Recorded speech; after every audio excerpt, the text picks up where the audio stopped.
Yeah, the mic's on. Marie, are you ready? Hey, Jordan. Are you ready? I'm ready. I don't know if they're ready though. Well, let's see. We're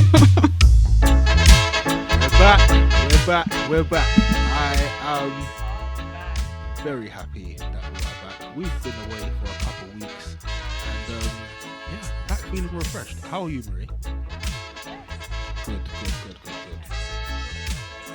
Good, good, good, good. Yes, yes, yes.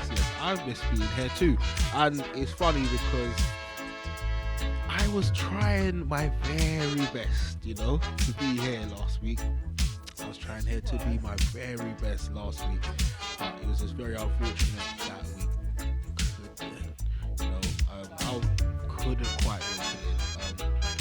Fortunately, I wasn't feeling very well the last couple of weeks. I also had a family bereavement as well, so just kind of, paid how do I say it? It played, yeah, not paid, it played a part, I think, as well, in how I was reacting with my body, So yeah, it's funny. We're living beings, aren't we? We're mankind, aren't we? So yeah, that's right. That's right. That's right. That's right. If there's times where you have to just be still and allow your body to heal and restore itself. Caught me off guard, mate. You did catch me. You did catch me off guard. I'm not gonna lie. And I catch think me if off guard. Jordan had his way, he would have been here the previous week as well as Yeah. last week. Yeah. But sometimes you have to be still and allow yourself. Well, they have one body, one life, so they need to take care of it. That's right. But we're back. But Marik, how has your week been? My week has been blessed, I must say. Very relaxing. Apart from the news that we've heard Yes. in the actual headlines about the young teenager in Croydon. Yes. I must say, Jordan, I don't know the young lady or the guy who's been in question of all of this. However, I am a mother, and I felt the pain of that, the mother losing her daughter. But then, do you know what? It made me think as well, Jordan, what was in the mindset of the young boy who, he got rejected. So I've heard a story when she said, no, I don't want the flowers, or I don't want to be in a relationship. But what could have triggered him to react in that way, to take her life? What's really going on? And I think with me, I always like to think, where's these things coming from? Because you don't just get up if someone says, I don't want that, and react. How deep has he been experiencing some form of rejection in his life to where that he hasn't dealt with it, to where this is just, it's an emotion that's come out. Now, I'm not saying it's right. No. But sometimes the way how we as people react, sometimes is coming from a deeper place of where we haven't been healed. That's right. Or there's various issues going on. That's right. So I send condolences definitely out to the young lady and her family. But I also am thinking and praying for the young boy's parents, because these are two victims right now. Definitely. Yes, he's taken the young lady's life, but we've got two parents now grieving, two families grieving. That's right. In different ways, but they still are grieving. That's right. And I just feel in our community, are we doing enough to communicate, spend time to speak with our young people, or even with parents who could be struggling with their young children? Because we all need to be a support network for each other. That's it. It's not about getting into people's business and, your child is... No, you can't be laughing at somebody else's child when you've got children yourself. That's right. Are we being that support network when it's needed? So it just had a lot of things that went through my mind as well. And then I heard on Monday another young man With East London. got killed. And then this morning I'm hearing about another killing in our community. In the heart of our community. Yeah. And with that one, I do not know the young person or the family, but I do know somebody who is close with that person. Yeah. So that's another mourning in our community. And it's just giving me a lot of food for thought on what can we do not only for our young people. There's families out here crying like, please, I need help. What can I do? Do we have to go through social services and CAMS, for argument's sake, for our children to get the help? Why do we always have to go down that route? Why can't we come together with the different skills that we have? Some of us can be trained counselors. Some of us are trained social workers. Why can't these services be reached out to our communities if we're going through various channels? It's just a lot of food for thought. Definitely. And we shall continue to, unpack, the thoughts and feelings around these tragic situations and see what we can do individually, see what we can do collectively, and make people more aware of what's out there to help, and give people a listening ear, give people a voice to even, speak as well, and the opportunity to actually do, and take action. So, I totally am with you on that, Marie, and I think this theme is ringing within a lot of beings in our community at large. A lot of people are feeling this, more, though it may not be someone they know personally, but It's like it's on your doorstep. It's on now. your doorstep because, you might be trying to go somewhere, but you can't go down this street because it's all taped off. Like, this is what's happening. This is what's happening, and it's a crying shame. And like we said when we were in our earlier episodes, our week ones, our week twos, our week threes, our week fours, we were talking about the Windrush community, and we were talking about the disappointment that they would have to know where things are at now, especially with the structure, especially with how they done things, And how what they went through. Just in order for us to be able to have a bit life slightly easier than they did. Precisely. And we're out here. How they had to stick together. Yeah, like, we're out here destroying each other. We're killing each other. What's going on? Precisely. So, and then I'm just thinking as well, Jordan, is like where the young lady was attacked on the bus. They've come off the bus. Do you know how much people witnessed that and are traumatized now? And what is in place to help them as individuals overcome that? The bus driver that helped to assist the young lady. And then what happened in East London, I don't really know the whole ins and outs, and in Brixton. We are traumatizing each other. And these are not just small levels of trauma. These are things that can change someone's mindset, their heart set. 100%. 100%. And, we're trying to heal our community. We're not trying to destroy each other. So it's, it's a lot of building that has to be done. Yeah. And, our condolences and prayers are going out to those who are affected right now. And on a practical note, Marie and I are here with evening talks, for example, and we are here to edify the community. We're here to empower them, we're here to uplift them, and we're here to share encouraging stories.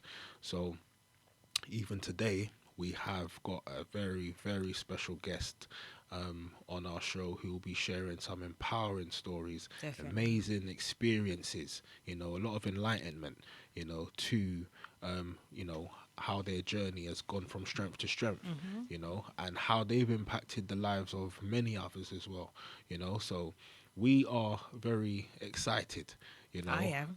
I am, Jordan. We are going to have a good time, unpacking what we have here today, and what kind of message we will be leaving with the people. So this one is going to be very inspirational. Definitely. So we are going to share a song, and this is a song from the guest, the So song. hold on, Jordan. Hey, Clary. So would you like to say who our special guest is today, Jordan? Yes, I would like to say who the special guest is. The special guest today is none other than Patrick Augustus. The Patrick Augustus, the musician, the author, the entrepreneur, the founder of the school in Gambia. And I'm not going to go into too much detail now. We're going to get him to, give us... Unpack his journey with us, But it is a school of excellence, you know, and it's the Bojang Tamba School of Excellence, you know. It's there in Gambia, and he'll be explaining a lot about that, you know, his journey of, you know, what his experiences were in the music industry, in the media industry in the UK, and, you know, what he's doing in Africa, and the other stuff that he's doing now at large as well. And Patrick Augustus also is drum roll, please. Patrick Augustus. How do you know him, Jordan? Well, you know, I don't know many people, Marie. You don't know. Jordan doesn't know anyone. anybody. I don't know anyone. How do you know our special guest today, Jordan? Patrick Augustus is my dad, you know. Patrick Augustus is my father, you know. So yeah, we're gonna play a song has requested here today. Well, actually, I want to just big up my Uncle Kush as well, because Uncle Kush sent my dad this song, you know. So I'm guessing this is a song that they're playing on rotation, you know. So I want to big up Uncle Kush, you know what I mean? So the song is called Praise Him, and it's by Culture. So we're going to run that right now on Just Cool Radio. Let's go.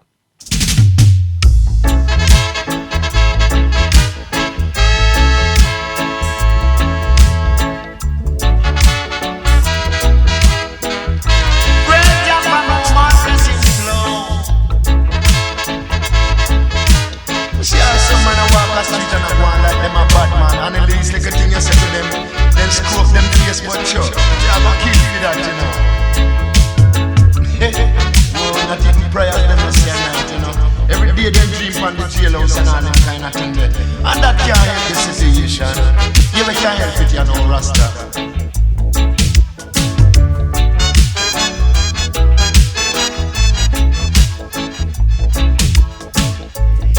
Good to rise up early in the morning, give thanks and praise to the King of Kings. Oh, yeah. It's good for us to rise up early in the morning,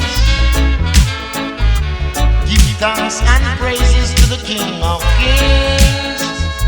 What's up with from gather round and let us praise Him. Come let us gather round and let us praise Him. Sing it together. Gather round and let us praise Him. The birds and the beasts and the flowers give Jah His full thanks and praise too. So why can't man fall down and adore Him and count your blessing that you have got? Why can't we gather round and let us praise Him? Sing it together. Gather round and let us praise Him. Chant it out forever. Gather round and let us praise Him.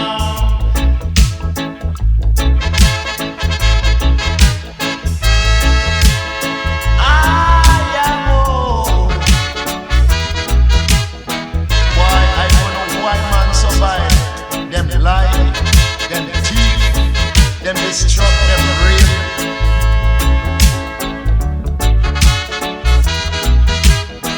And all them to do. Why can't we gather round and let us praise Him? Why can't we gather round and let us praise Him? Praise Him forever. Gather round and let us praise Him. Praise Him forever. Gather round and let us praise Him. The beautiful waters from the mountains flow down between our valleys. The beautiful birds and the faces singing their full thanks and praise like so. Gather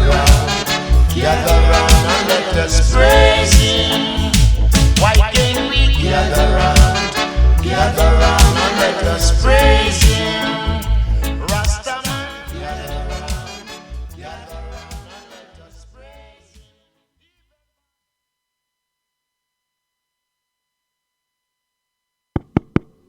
Yeah, the mic's on. Marie, are you ready? Hey, Jordan, are you ready? I'm ready. I don't know if they're ready though. Well, let's see. We're back. Yes, back. we are. We We're are back. back. We're back. And we are excited. We have our special guest seated here among us, sat Yes, we beside have. us. Do you know what I Yes. mean? So we want to give a very, very, very Warm special, welcome. warm welcome, yes, to our special guest, Patrick Augustus. And he is my dad. So yes. How are you feeling then, Dad? Well, it's good to be here in the community and nice to get a warm welcome from Anton and Marie. So, yeah, man, everything's Chris. Nice. That's lovely. Do you know, I feel, Jordan, now that we work with each other, that this is my dad as well. Yeah. Yeah. 100%.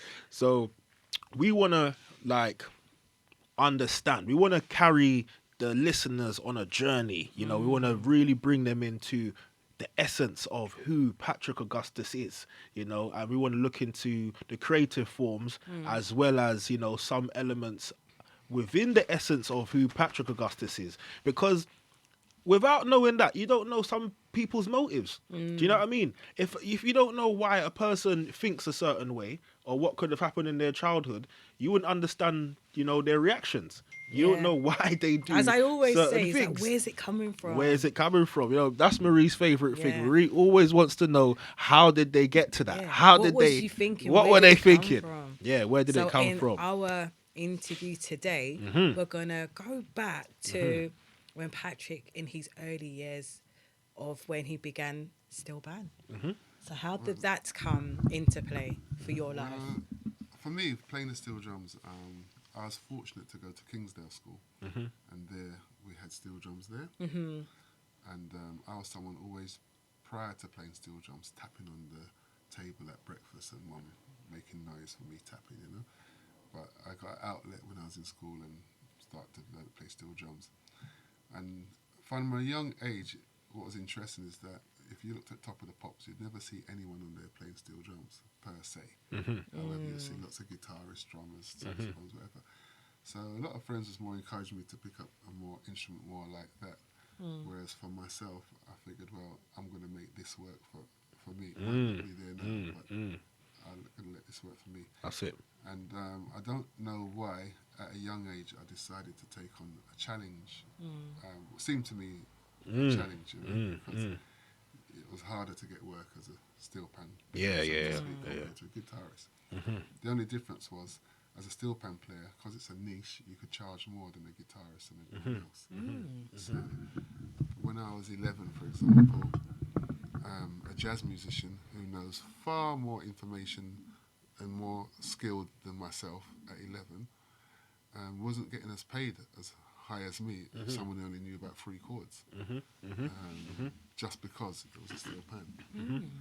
And what some people don't know is, when steel drums first came to England, it's the Queen's mother that introduced them to this country. Because they was, you know, they had assets in countries all around the world, and so they was well travelled. Well travelled, yeah. Well explored. That's right. So they brought the first, like, my steel drum teacher was amongst some of the first guys from Trinidad who came over to here.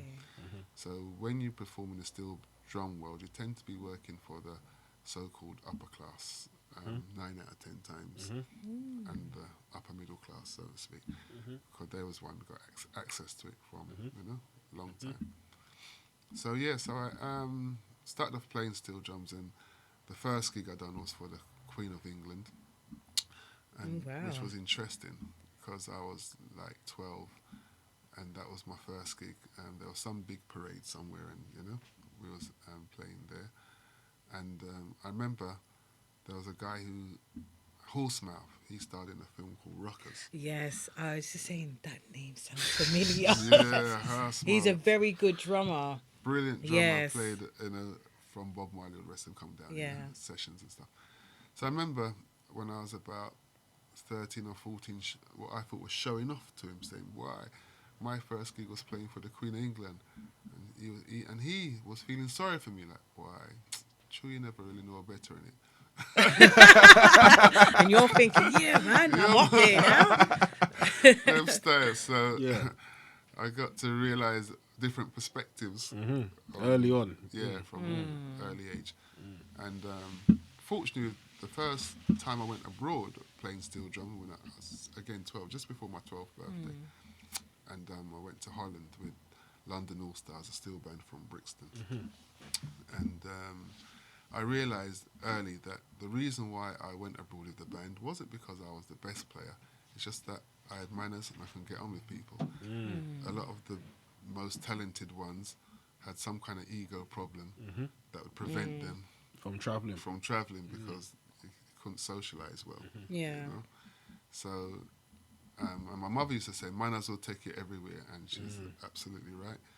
It will literally take you, you know, Definitely. everywhere. So, so that's how I got into the steel drum thing, and then it was interesting because some of my friends who were, because my parents are Jamaican born, and most of my school friends were Jamaican born. So they said, "Yo, why you play that little Smile Island instrument for?" Ignorance. And- Yeah, and I'm old pan, them old dustbin lids. Why you bother with them thing there for, you know? So I had my own little challenges with them people As well. but I was kind of focused still. Most of my time was spent in the music block at school. And Kingsdale was a school there. There's a singer called Paulette Tarja. She was in the same year as me. Ended up producing her with Sir Lloyd some years later. And Karen Wheeler from Soul to Soul, she was in the year above me.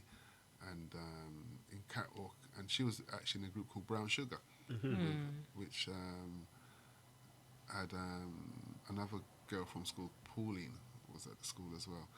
So going to my school is almost like going to a school Sounds of like fame. a Brits. Yeah, Yeah. like Yeah. one of that. Yeah, that's what it sounds like. Because the dance band was always travelling around the world, and the steel band was busy. Yeah. So, and people are famous coming out of the school. From school. early in school. Yeah, they're already famous. How old were Brown Sugar when they made So they their would have first? been like 14, you know, and it felt like going to school with Beyonce or Yeah. something like Because they're big stars them time there. They're big stars already. And those days, you never wait for MTV to tell you who's a star. You go to the record shop, you say, play the brand new, whatever's good, you know. And 9 out of 10 times, if you ask for the brand new Dennis Brown or Greg Isaac to be a good song, you wouldn't even have to listen to it. You could take your school dinner money and pay for it. And go home. Because often, me and my friends, our school dinner money used to go on buying records to listen to at the weekend. And so that was the type of journey with the steel drums. And up until today, I've toured around the world with the steel drum, which has been good because from a young age I knew I wanted to tour the world. And You had the desire. coming from a poor background, I knew it had to be something talent was going to take me because Yeah, it yeah, wasn't yeah. going to be money paying for these hotels that me I go to and the places. It was, when I say, you know, it wouldn't be my money. It had to be a promoter's money. So therefore, just try to get as good as you can, do your best. But manners was the main thing, you know, that helped me go around the world. That was the game plan. Yeah. So, go Sorry. go So for it. I just, at the age of 12, and you've been able to play for the Queen, how did you feel Well, as a young black man from South London having that opportunity to play for the Queen? a lot of things I didn't really reflect on till years later. For some reason, you seem to be going through the motion At the time. Yeah, but if I'm honest with you, I wasn't really feeling too much things was happening at the time because so when you're playing steel drums, when I used to go and play out, the very first gig I done, well, it wasn't in the first one, probably early days. Within the first 3 gigs that I done at 12, we went down to Cornwall, Penzance. So it was in the back of a van. I was in the back of a van with steel drums, maybe 5 other people, a Luton van, and you travel for maybe 6 hours or something to get to Cornwall. And I remember at the time, it was snowing, tyre bust, and we got there late. And when we got there, the owner of the bar said, "Yo, I'm gonna go back to where you come from," you know. And I remember the steel drum teacher at the time was asking, "Please let at least just play one set so we can get some petrol if we go back to London." And I remember coming in around 6 o'clock in the morning, and I had to pretend that I was going paper round, straight to paper round. So my mother never realised what time I come in, because she know once I'm with him, I'm safe. Yeah. But yeah, I had to sneak in and go on like, it's paper round, me I go and come back from those days. But also what was interesting about those days was, so with, like I said, it's mainly rich white people would mainly give food.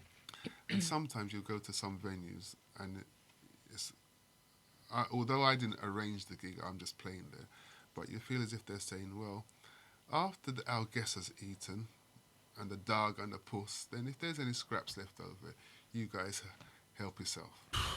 That was the type of So feeling even that though I you're got. coming with this wealth of talent and you're playing to the best of your abilities, which they want to hear, For their entertainment. once you've given them their entertainment, then you're just like, okay, cool, you can go, so to speak, or Yeah, the hospitality Yeah. weren't that great, and then they'd probably want you to eat round the back out of sight, and certain little things Wow. that I was seeing taking place as a young person that I said, no, it's not something I respect. Let's put it that way. You know? No doubt, the guy who was running the band may have had his reasons for, because they're coming from a different era again, because if they're coming from a time when the Nat King Cole and Sam Cooke was around, again you have to enter buildings by the kitchen or you're not allowed to, you know. Yeah, you can't come through the main entrance. You've got to go around the back. Yeah, restrictions. Different time. Yeah, and I'm always been someone who's, I know it's probably from that time that I'd break down barriers, like whatever I do, because that I know I wasn't going to come to a day where I employ someone, and that's what I'm going to meet after the dog and puss and everybody see if there's scraps now. So I've always been resistant, you know? And the generation I come from, we spent a whole heap of time resisting, and I think we didn't spend enough time on development. Yes. It's one thing resisting all the things that you got happening around you, but you also have to have your own thing developing. And I think that was one of the main messages I think a lot of my generation missed out on. Development was just too busy fighting skinheads, police, this, and resisting racism and all Well, that. there was a lot going on, so that it's time, like yeah. you're more trying to fight and survive At than the to same think time. of, all right, what else do we need to be putting into place? So that was like the backdrop, and it's really interesting because you would go and play for some real racist people, and they enjoy your music and they enjoy you whilst you're Entertaining. Playing. in that bubble. Yeah. Well, once you come out of that bubble, and like I said, playing steel drums, you tend to like playing for Margaret Thatcher, the Queen of England, and all different type of dignitaries, and you get to also see their attitude towards who they'll see as lower than them. So if they're upper class and there's a middle class white person who he might be even on £100,000 a year, that are butters to them. That's you know, yeah, dustbin as far as they're concerned. You know? And so you can see the hierarchy. The hierarchy, yeah. Play out. That even a lot of the people who's, even if they've went to study at some big university over here, still there's a hierarchy there. And so Boris Johnson, for example, and Fienbridge and them be at the top of the hierarchy, and whoever attends that school, but their parents wasn't rich, they're looked at as trash, you know. Even though they're in the same institution. Yeah, same Wow. place. Yeah, There's levels to it. Yeah. and their attitude. If you watch their attitude, you see, well, go on. So, and it's. I remember playing for the guys who sent the army people, who was head of the Iraq war, who was making the decisions. Let's put it that way, you know. And one day I saw them have this white boy behaving like a monkey. Literally, they made sure him behave like monkey. So, you know, and they're laughing while it. So I asked him, why not have the boy like that? Why are you treating him like that? And they basically say, when you plan a war, and you know that you're going to lose 5,000 people, but you're going to win eventually. But the first five, that's like them I got dead. Yeah. When you give them a command to go up front, you don't want to hear I'm not going. And these guys know exactly what they're going to. You get me? But they've been trained well enough not to argue. You know. So I get to realize how people treat their own, let alone Yeah, how to when treat. they're Yeah. we. You know? So one of my friends, again, who was in the army, him said when he went to the Falklands War, I think it was, they'd have different. So the main army's at the back. Then half a mile ahead of them, they'd have one black guy. Then half ahead of him, the next black guy. So him says there's about 6 of them. And the reason they're there is so if one of them gets shot by the enemy, they know where the bullet's coming from. That's what they're there for. And he says, stamina, giant, that, you know, court martial, whatever. But, yeah. So, but again, through playing the music, especially with the steel drums, you get into certain, like I said, realms where you say, whoa, is this how the other people live? And is this their attitude towards the people around them? And yeah, you get to look at life completely So different. it's more, even though you was enjoying what you was doing, it's very educational, like life skills that you was learning along the way as well. Yeah. About how people think, behave in outside of your own community. And yeah, and you learn, well, for me, I learned a lot about myself. So for example, when I would go to, when I was 12, 13, them time them and meet, and I'd go to one of these place, and they say, what do you want in your break to eat? And I says, oh, I'll have a steak, please, rare.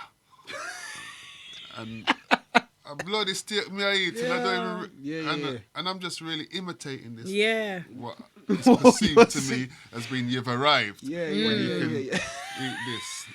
Them time, me I order probably a champagne that I do not like the taste of. It wasn't my thing, you get me? But I was imitating what seemed to be successful in the faith.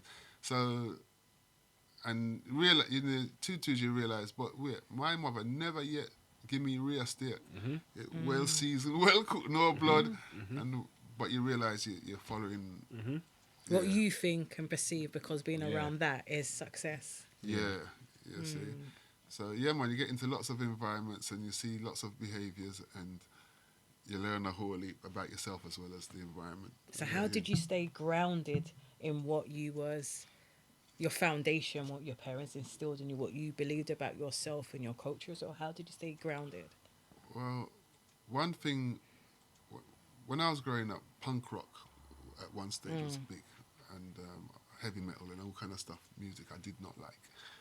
However, when I used to go on these, like we'd play Notting Hill, for example, some rich people's place, and I noticed if I was playing in Notting Hill, there was a point I was just going to make of why I mentioned Notting Hill particularly, what made me look at something happened at oh, that's what it was, yeah. So when the punk music I play, heavy metal was playing, and I used to have a beer, like a pint of beer. Now, me about 13, 14, and we have about a pint of beer right beside my drum. I was playing drums at the time. And you see, by the time I had half of that beer, I was already charged. But by the time we drink pint 2, all the music I hate sounded beautiful to me. The punk rock, I got it. The heavy metal, I got it. It sounded great, you know? And so... And I say that to say that, so I learnt about myself, because there was no way in a sober mind would I ever thought I could enjoy this type of music, you know what I mean? And but prior to that, I'd look down on these people who could find any, joy with it. So there's a lot of things that I look down on that I realise, I think, to answer your question in a nutshell, Peter Tosh had this song out, what said, everyone is trying to reach the top. This is a line in the song called Equal Rights. Everyone is trying to reach the top. But how far is it from the bottom? And because of a lot of places where I'm playing amongst so-called people, like people who own yachts and all the time, there's a so-called at the top of their game. But when I saw how they live nasty. Well, not all. I can't. Most of them. But me see some dirty lives, basically, some nasty lifestyle. There's a place over here. I can't remember where I was, but I played in a place over here that looks just like the White House in America to me. You get me? Oh wow. But you have to drive down some country roads, and if you don't know it's there, then you just would never know it exists, you know. But when I went there and I saw there wasn't a car less than say $500,000 in the parking lot, you know, beer top car. But you see, so I got there about 5 o'clock because the event starts 7. So I'm there 5 o'clock to set up, and I went to the toilet. Everything looks beautiful, marble toilets, this and the other. You see, by half an hour of the people them coming, there was feces all over the floor, Oh Lord. every urine.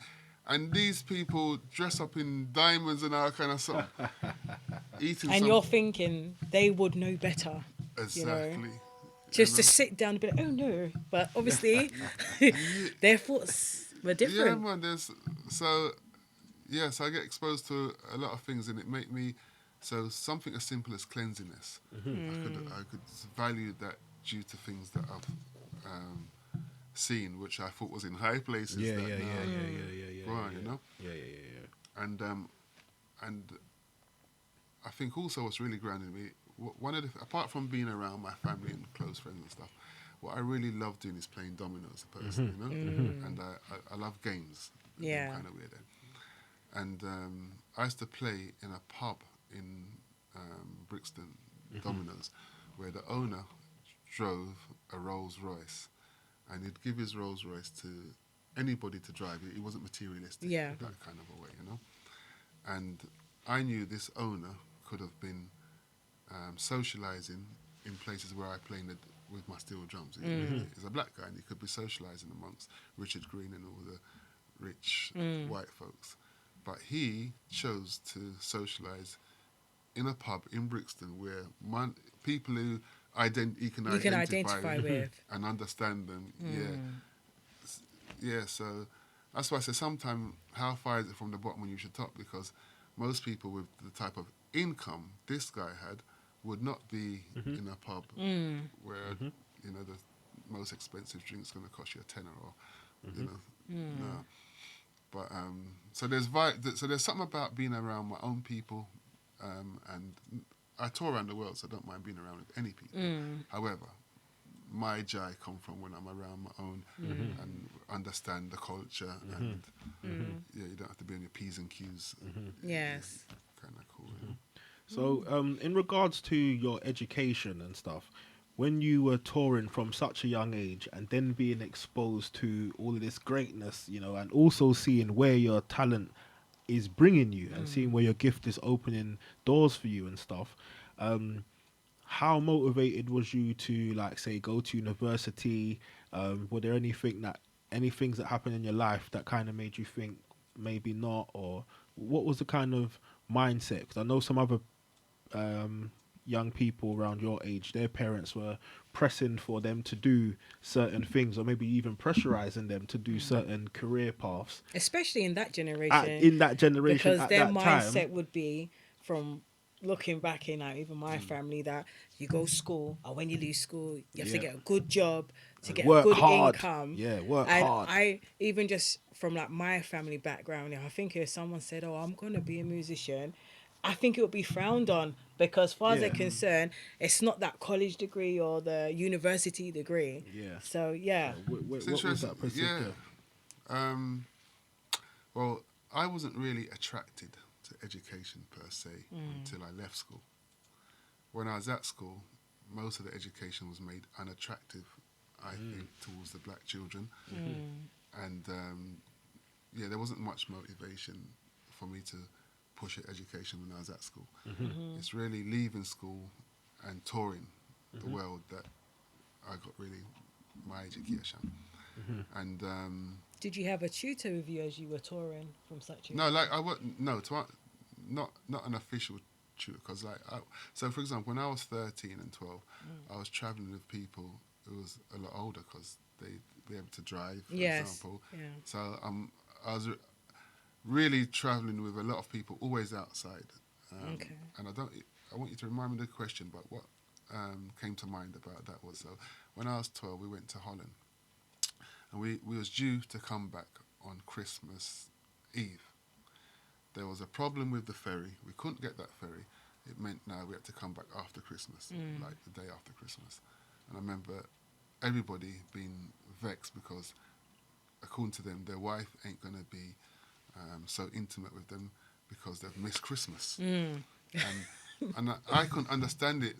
I'm watching all these depressed men. I walk around the place. We are 12 years old, and I wasn't getting the picture that they was trying to tell me. It's like years later I get to see really, what I go on. But to be the grounded thing, like, and education, like, for example, I could not see the point of going to university to go and ask someone for a job. Larry. That didn't make no sense. If I went to university and I had to do when I finished, do some experience that will allow me to run things, basically, Be your own boss. Yeah. Yes. Cool. But I'm not going to put all those hours into studying to be a slave for someone else. They have a saying that if you don't have your own plan, then you're going to be part of someone else's plan. And Larry. that never really... No, it's true. It is true. And see, fortunately, when I was 16 going on 17, I started my own record label. And so from a young age, I wanted to do for yourself, for myself. So from a young age, you had that entrepreneur spirit in you to be your own boss and go forward in that way. At least not being even if I wasn't my own boss, I can't be in an environment that I do not like. Yeah. And one environment I don't like is I don't want someone to tell me at 1:30, yo, you're late, for work. You didn't clock in on time. Whether I'm clocking in, I mean, I'm punctual, so but I'm just saying I don't like anyone to have the chat, to have the chat, to have the chat for you, Don't know overseer. Yes. Me. Everything is about contracts. So you make a contract with someone, and you don't want to breach it, regardless of you're self-employed or not. But this thing about someone being my boss in that type of a way, me never love it. I tried it, and it just wasn't for me. How long did you try it for? So I think my first job when I left school was washing. I'm sure I got a job at some point washing pots, porter cleaner. And I saw some pots the size of that. Me never know them size pots exist. And where some of them did full up of some pig meat and like all kind of smells that I didn't like when So I think that job maybe last about one day. Wow, I thought you was going to say like 2 weeks or something. There's no time to waste. Don't want to be in an environment where you're not happy. No. Out of there, out the doors. But I think that's bold from such a young age to say, this is not for me. Because sometimes us as, whether you're young or our young age, isn't it, Jordan? We know it's not for us, but we're still sticking there, whether it's to please our cultural background of, I still need to work to keep things moving. But I think it's very bold and I think it's very powerful that you made that decision that, no, this is not for me. No, for me, job satisfaction is more, personally, I prefer that more than the money. So for example, I hate the cold. I don't like being in cold weather. So if someone told me there's a road outside with a pavement that need digging at 6 o'clock in the morning and I'll give you 10 grand an hour, I'm not interested. It could be 10 grand a minute. Me now going to the call, and it's not negotiable either. You're done. So. But there's a difference because some people are driven by money, and others are driven by what makes sense to them and how to survive, isn't it? Sort of. But nowadays, everybody's driven by money. They would do it. Doesn't matter what cost it is, how it makes them feel. Yeah. So. I mean, like, to be honest, most of my close social friends, a lot of them have done well for themselves, And I'm the only one who would pull up to any fancy building with a £200 car outside. Them all have grand's worth of car outside. But you see, when they park on a yellow line, they must go pay that ticket. Me none of that. and I'm not in anyone hunting me down. So if I had one of them pretty cars, then someone's going to hunt you down to lift up your car, I'll take it where. When they come and meet my car, they know it's not profitable for them to lift it up. So I'm free to drive where I want to, park when we want to park, and I'm free. So I'm someone who likes freedom. I value that more than to have something materialistic that someone is going to say that look nice, but me, I suffer car, me have to park a mile and a half down the road when I want to park right outside the place and cause of some yellow line or red line now. So for me, freedom, regardless to what the cost is. Me like freedom, and that's where I push. So the education thing, that's why I never fully go down, because I studied law for a little while, and I'm a what they call a paralegal, and if someone got arrested, I could go to a police station and all that stuff. But and outside of music, that's probably, I really do enjoy law. But why I didn't go, I like criminal law, and why I didn't go down that road is because I know that I feel as if I'd be one of the best at it. And if you become one of the best at it, some mafia guy is going to say to you, look, my brethren just killed two men, I want him get off that case. So you're going to have to defend him. Yeah, and it's that element that I couldn't, why I stopped, because I know that's what would happen, you know. And if you're doing your job properly, you're not meant to tell anybody, disclose what your clients told you. You know what I mean? And when you don't know the client, Guilty. wicked and bad already, I can't go and represent that, you know, or fight for that. So that really put me off how the system's set up, you know. Yes, yeah. That put me off that law stuff. That's deep. You know what? Even just hearing this is very insightful, because a lot of people wouldn't really understand why you've then gone on to do other things in life, and even having the boldness, like as you said, to develop your own record label at 16, 17. These are tender ages. These are tender ages to take, you know, such steps. So we just, before we move on, we just want to just find out a bit more about the music production side and how you were able to help or impact or influence some of your peers who are making music. Or maybe your community. Yeah. That And you was in at what the kind time. of processes you got into when you got into the studio? Because we know you've been playing the steel pans and gigging and stuff, but then how did you transfer that over into, you know, the producing Music, kind of production side of side. stuff? Yeah. Well, fortunately, I had a friend who asked me to come studio with him to play drums on a record he was doing, and that brought me into a studio environment. Then I realised this is something I could do. I could call friends who play, because I went to Kingsdale with lots of musician friends. I could call them to come here and record for me, and you know, go through the process. But I actually I learned everything on the job. I didn't really, if I probably knew the magnitude of what I was taking on, I don't know if I'd have been the same. But I just learned on the job, and so you learn to go studio, then you soon learn when it's finished, you have to press it up physically with records those days. So you have to go press up the records. Then you have to take it to And a it's like distributor. that black thing, isn't it? Yeah. And then they press it down. That's it. I saw that the on wax. Rockers, that's why. I saw it on Yeah, Rockers. man. That's it. Got the wax then pressed up. So it's one thing producing it, but then the next thing is to be the record company. So then you have to basically get those records sold and take them up and down the country and distributors. So it's a whole world within itself. But I'd prefer to be in control of that world than to give my product to someone who's going to tell me it sold 10 copies when it sold 1 million. And yeah, all kind of tricks they got for not paying, basically, you know. So I figured, no, I'd go down a road where I'm in control of it, you know. And those days, a studio would cost like £100 an hour, and I think I could have been even on the dole. So what I had to do was book the studio from 12 o'clock at night, where you get it for £50 an hour. Okay.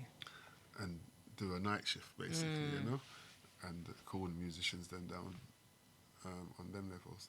And then, like I said, I was against all the big when I say against, my competition would have been all the big labels, CBS, RCA, Island Records, wherever. You get me?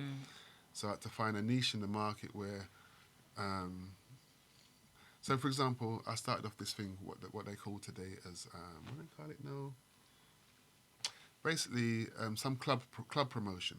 So I forgot the word, that street promotion that they used to call it. And basically, the big record companies would ask me to promote their songs for them because they wouldn't know, for example, Daddy Ernie's playing in Hootenanny, and to give him the song to play, and also he plays on Vibes FM Prague, you get me? And the potential of the amount of people he's going to play in front of, or And who it can reach who to. it reach to from him. So let alone all the rest of the of them. And then most of them, like, I started up, I could tell you straight, there would not be as much pirate stations as there is today if I wasn't in the picture. Because I learned from a very early age how to build a pirate station and then share that information. So why did you want to share the information? Because some share. people, no, I'm saying, why did you want to? Because I'm saying some people will learn how to do a pirate and they'll keep it to themselves. A lot of them used to back in the day. Yeah. So I'm saying, Yeah. what was it in yourself, within yourself, that wanted to educate other people about that sort of stuff? Well, for me, it's like I'd drive in my car and have to listen to nonsense all day. Capital Radio, Radio 1, and a whole heap of stuff that I didn't want to listen to. And I wanted an atmosphere where I can go into my car and listen to reggae all day. The way of me doing that is sharing the information so that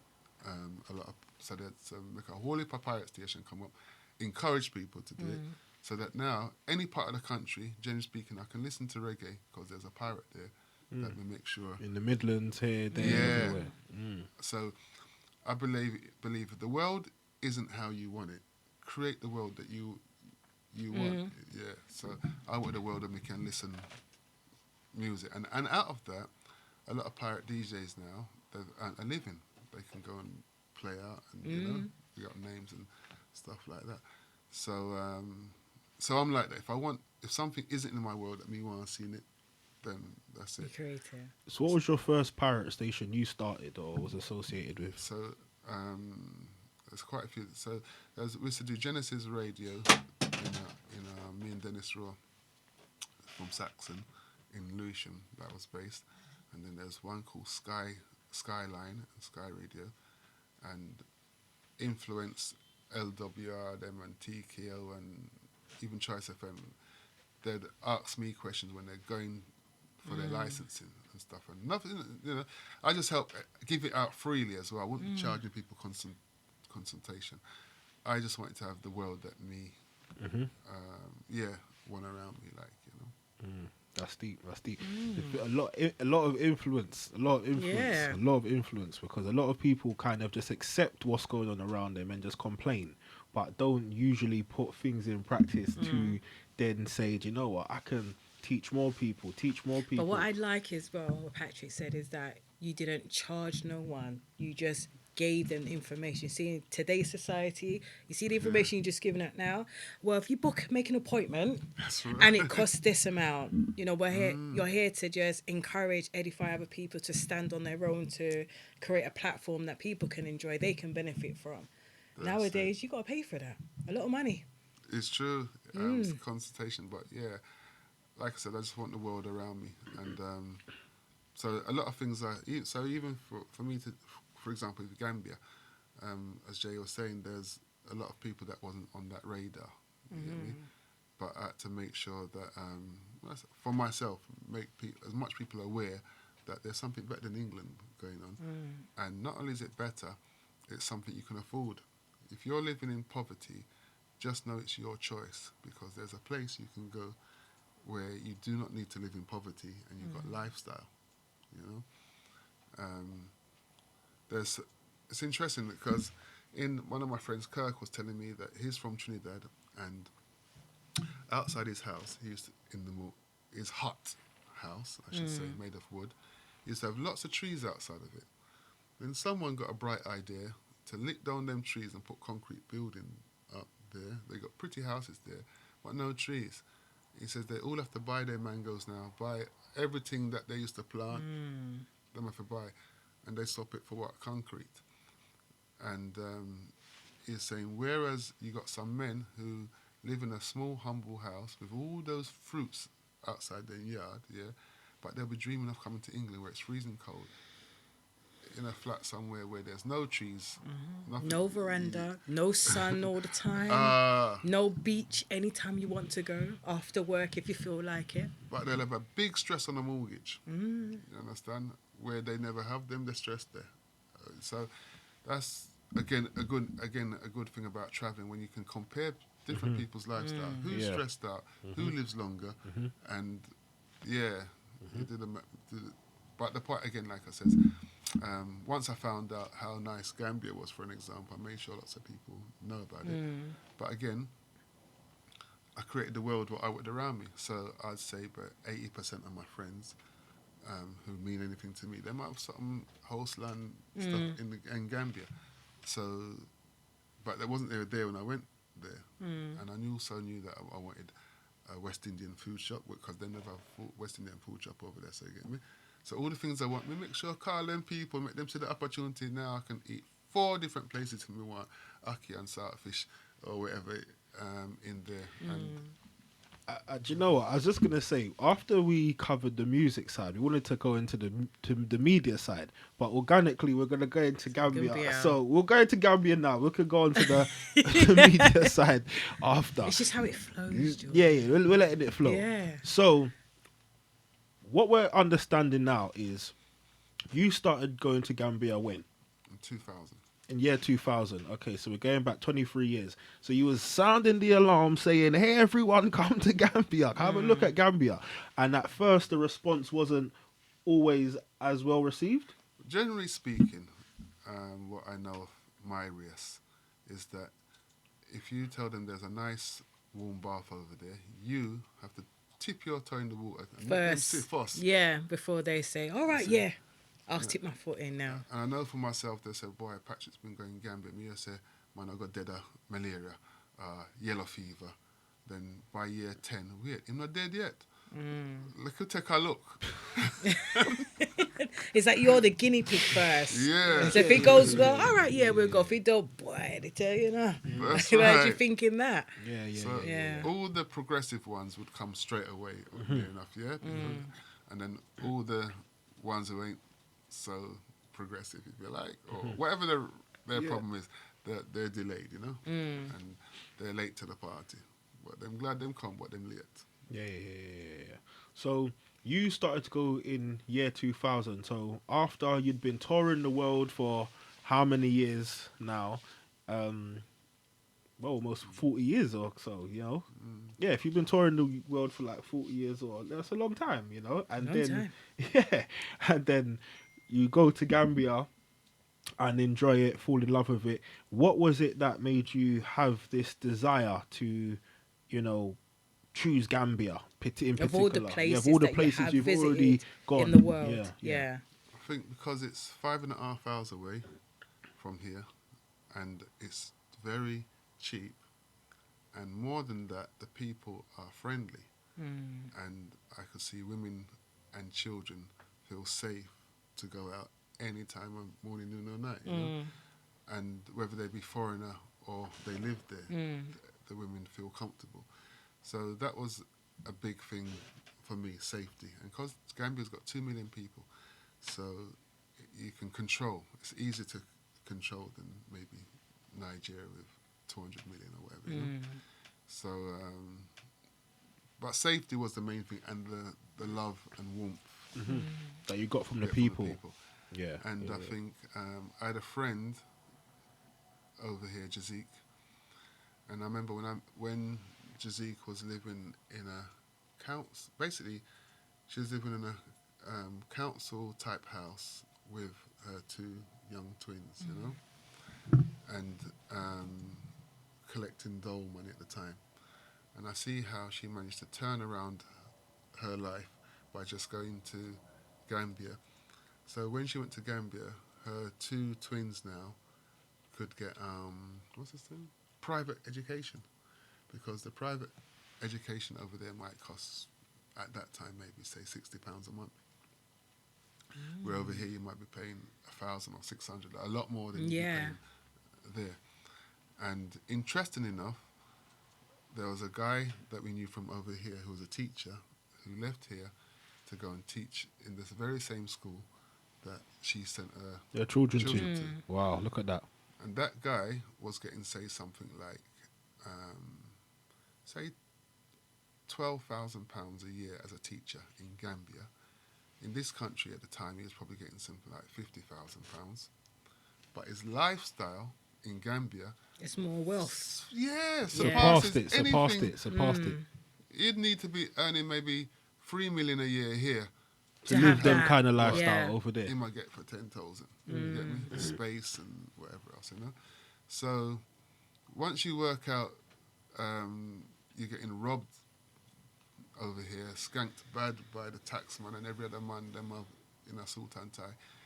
Then yes, at least you can you'll have an option. You know what I mean? It's only 5.5 hours, so if you wanted to fly back here for whatever the reason is, it's not that. long thing.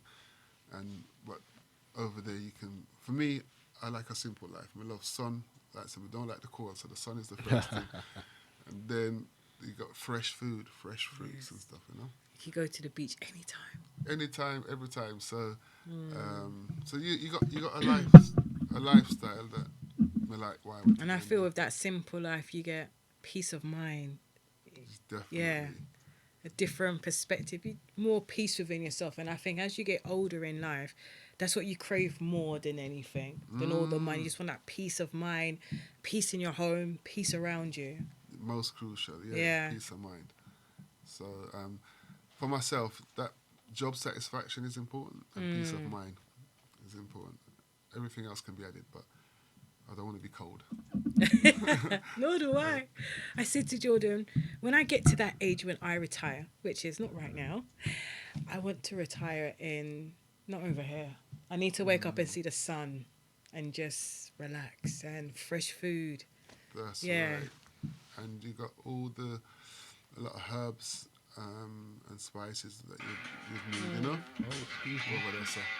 Sorry, guys. And the because you know, for example, something when I say herbs, like you got soursop that grows over there, and you got a soursop leaf, which is a good cancer preventative and holy potting, you know, and it's all there natural, your garden. These could, I was just about to say, it could be in your garden. You could say, well, let me boil this up, and it's all in your garden. That's right. And you don't have to say, let me go to the market, because, even if you go to the market, as well, it's in your backyard, it's fresh. It hasn't been there for 16 years or Let alone months. air miles. Yeah. Yeah. It got And some- you know the integrity of it. You know what it was actually like and what's going on as well. I just wanted to just make a quick point. There was something that I saw earlier that said annual salary, yeah? So it's got a list of annual salaries in the UK, and then it says monthly take home after tax and NI. So I've come to this off the back of the teacher who was in England earning and then comparing it to his lifestyle in Gambia. So it says annual salary £20,000. The average take home for that is £1,469 per month. So when people say, yeah, like I'm getting 20k or whatever, you're really taking 1,469 You're home. not taking 20k. 25 says 1,752. 30 says 2,300. Sorry, £2,035. Is that after tax and After insurance? tax and NI and all of that stuff, yeah? And then it says 40,000 is £2,602 per month. 50,000 is £3,000, 169. £75,000 is 4,379, and 100k is £5,587 per month. Yeah. So even if you times that by 10, yeah, you're on that 55 mark, for example. Then you add on a couple more months. Okay, cool. So let's say 65 or 60 or that mark. But you are losing out on a significant amount of money. So that 100 grand, for example, that people are yearning for over here, once the tax man gets his hands on it, and then that's just on one income. So let's just say you have another job. You got a 5 to 9, so a 9 to 5 giving you the 100k, and let's say you got a 5 to 9, and then you got another income. That's not going to be $5,000 no more. That's going down again because they need to put their hands on it again. Yep. So people don't really think of the impact of the take home. You know what I mean? They say, yeah, but you got the NHS, or yeah, but you've got police service, or you've got like whatever. So there's certain things that you can say, okay, cool, I understand. But then when you weigh it up, some people are sick over here. They don't even bother go to the NHS. They don't even bother go check themselves out. They don't even bother. Do you know what I mean? I can't tell you the last time I called the police. I'm being serious. I'm not saying I don't need them. No, I know what But you're I'm saying. saying Yeah. I can't tell you the last time I called 999. Well, saying that, I'm being honest with you. I can't tell you the last time I called an ambulance service. And I think maybe the time I did call the ambulance service, my son's 23 now. All right, took 23 years for them to turn up. Wow. That was the last time I called him. So, I think maybe they owe me a refund because I haven't used them since then. Because you put a lot of money into the public purse that you may not receive. And it was funny, my dad always used to say he's got no problem in signing on because he's put a lot of money into the public purse over the years. So he's just claiming it back. Yeah, I do because agree. you've contributed to the Yeah. purse, you can take the. You understand? I do you can agree. take some money back.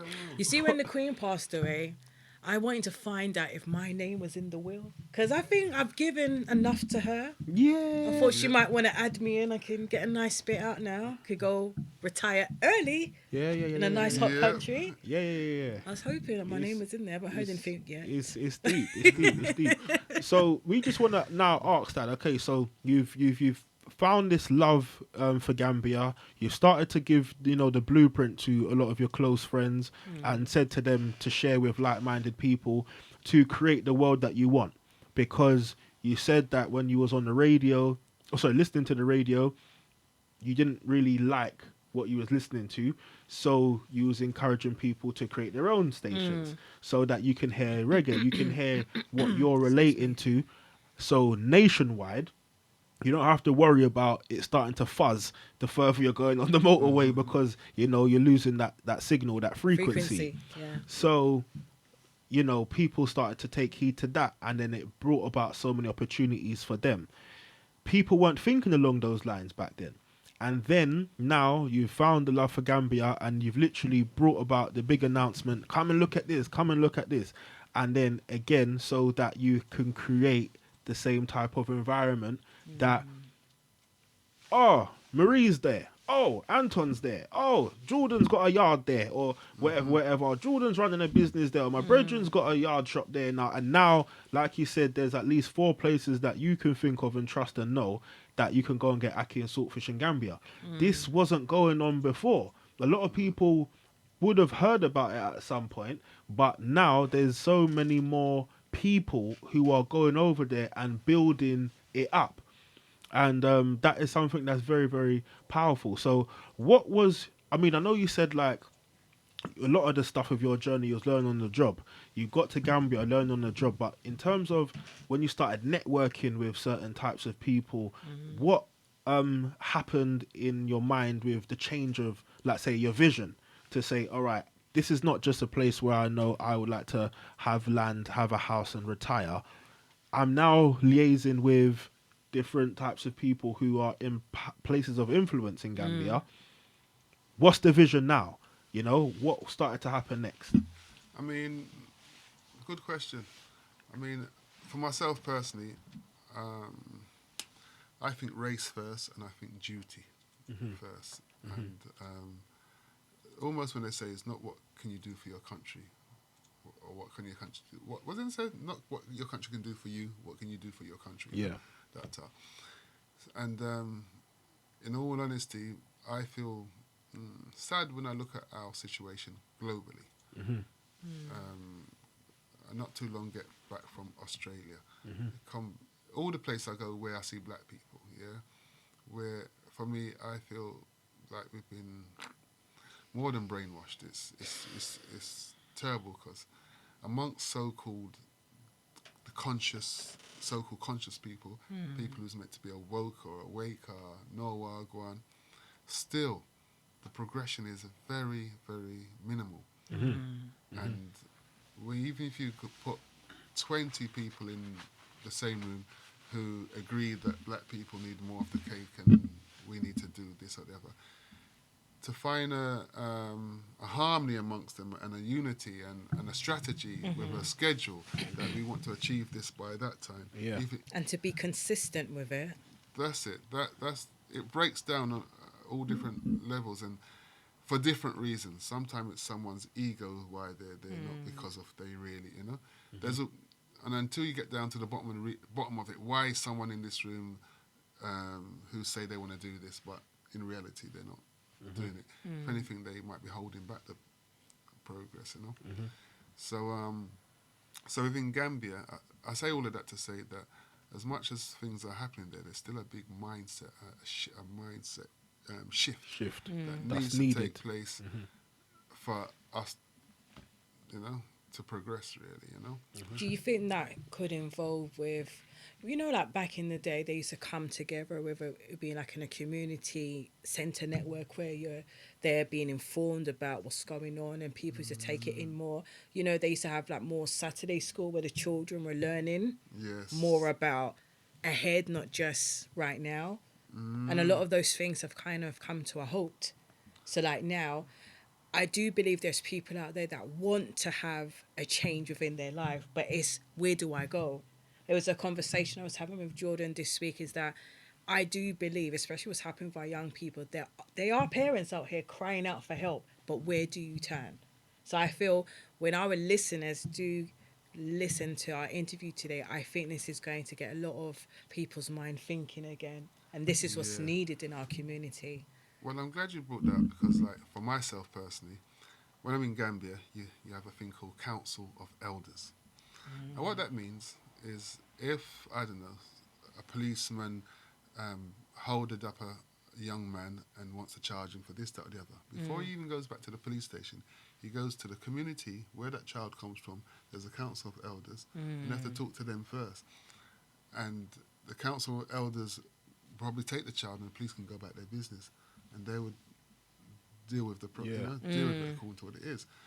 And I say that to say, so for example, if I was caught stealing, and I knew now after being caught stealing, I have to go back to my village where all the elders them are there. Everyone knows everybody. The whole world's going to know about what's just taken place. The shame, what's going to come with it, you know.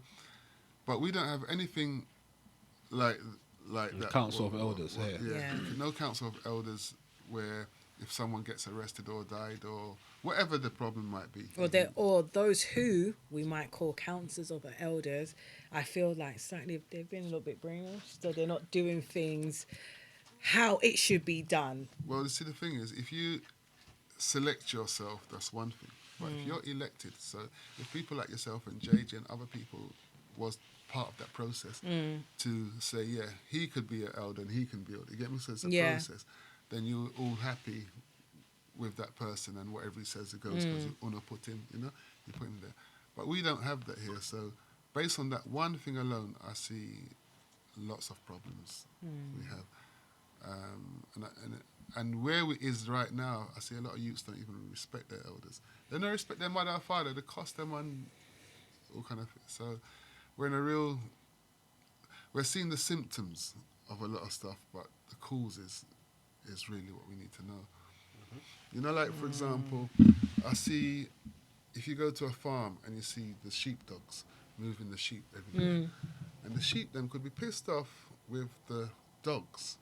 But they're still They don't know who's telling the dogs what to do. You get me? Someone's going, and the dogs are moving, but the sheep then piss off with, you know, with the dog. And I find us in that same position. Whoever we're pissed off with ain't really the people meant to be pissed off with. There's other people pulling their strings.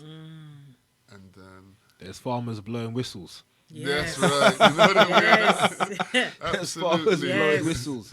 Absolutely. Yeah. And often we're looking at the symptoms of things and not the cause, you know. And a lot of this was premeditated. Well, it was premeditated. Yes. They designed Planned. this. They designed this for many years ago to create Division in the community. such a divide and rule. I learned that from my dad when I was probably like 6 or something like that. You know, and they specifically designed, you know, what they want to see now. I don't think any of this is deliberate. You know, these because it's not happening in their community. The affluent people who my dad was playing those pans for, No, it's not happening. With their kids are not ramming knives into other kids. That's right. Their kids are not running across the country lane or whatever, and then with county lines. going into no, they're not going to do that kind of stuff. Like, it doesn't fly. Like, it just does not fly. It wouldn't happen. It wouldn't happen. Do you know what I mean? But the sad thing about is that some of us in the community, when are we gonna wake up, shake up, and see what's going on? That's right. I think that's what is frustrating. Keep going. Give me 1 moment. Yeah. Okay. I think that's what's frustrating. Yeah. Is that we need to wake up and see what's really going on, Yeah, because yeah. I think as time goes on, you can see, come on, this don't make no sense. Yeah. It's crazy out there, bro. It's crazy Yeah. out there. It's crazy out there. It's crazy out there. And it's nuts. But you know what? I'm very intrigued by, you know, this discussion, and we've still got like excuse me. We've still got some more interesting things to point out. Present Yeah, and bring present forth. and share. And this topic here on, you know, creating the type of community. I think we might have to do a part 2, you know, on that part. Yeah. The you know, with the community, etc. It's some powerful stuff. But yeah, what we wanted to also you know, mention as well, Dad, was we mentioned at the very beginning that you and some others, you know, trusted others, actually built a school, founded a school in Gambia. You know, so with the vision, you know, and stuff, how did that come about?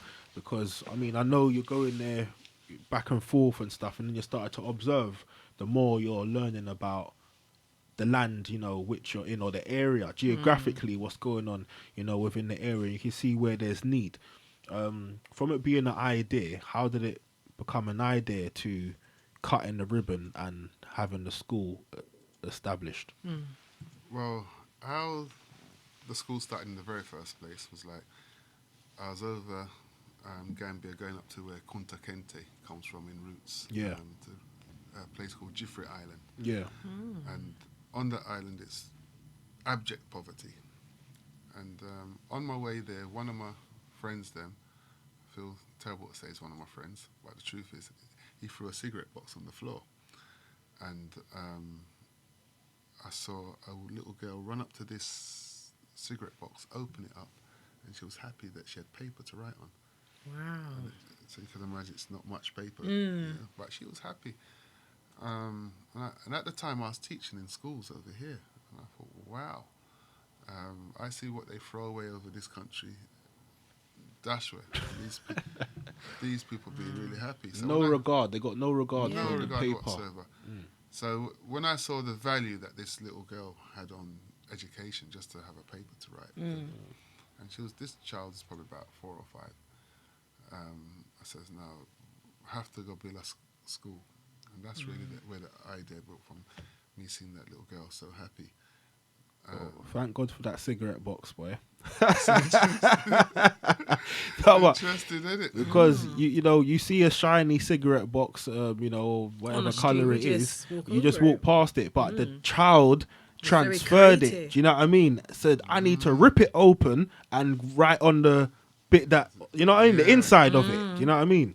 So that is very amazing of the little girl. You can see the mindset where she saw the opportunity, and then, you know, she capitalized. You know, it's powerful stuff, man. And what was really interesting for me about it was that I at no stage saw myself really building any schools. Prior to that moment, I didn't see myself being that involved in putting a school together. And that's a process of itself, you know, and it's an interesting process. So what I get to realise, some of the things I get to realise is that some people, they'll start a project. When I started the school, I didn't tell anyone about it. Just not much people just got on with it. I was part of a fathers group, and this fathers group once asked, so what do you do? Like, we was all asking each other, what do you do? When they found out that I was running the school, they says, no man, you won't get under that. Let's help.